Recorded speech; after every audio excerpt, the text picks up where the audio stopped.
Спелеонуркачкиот клуб Врело ја заврши својата последна експедиција.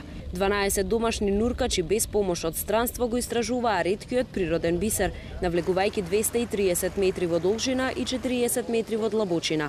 Проширувањето на влезот, кој претходно беше затрупан поради градежните работи на новата брана над пештерата, бил само вовед во понатамошното длабинско истражување. Беше откриена нова воздушна комора во близина на салата Пеони, која што беше досега испитана, и еден канал кој што воопшто не е истражен.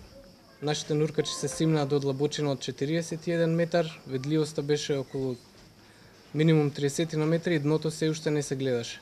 Се испитуваше детално воздухот во сала Пеони. Покрај истражувачка, оваа експедиција имаше и научен карактер, бидејќи од пештерата беа извадени примероци од вода, седименти и карпи кои се предадени во ману за продолжување на истражувањето на составот на водата во различни периоди, како и изготвување на фото и видео материјал од внатрешноста на пештерата.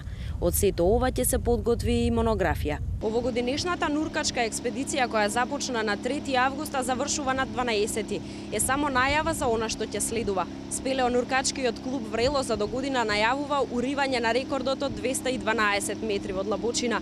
Ќе се обидат да им помогнат и светски нуркачи со помош на многу силна опрема. Инаку Врело во моментот е на 12-тото место на најдлабоки пештери во светот во сите категории, а е една меѓу првите каде што се симнал човекот. Уште еден доказ дека во непосредна близина на Скопје се наоѓа потенцијално најдлабоката пештера во светот, но и доказ дека веројатно се што правиме е сепак премалку. Недоволната промоција беше главната причина поради која Врело испадна во полуфиналето и не се најде помеѓу светските чуда.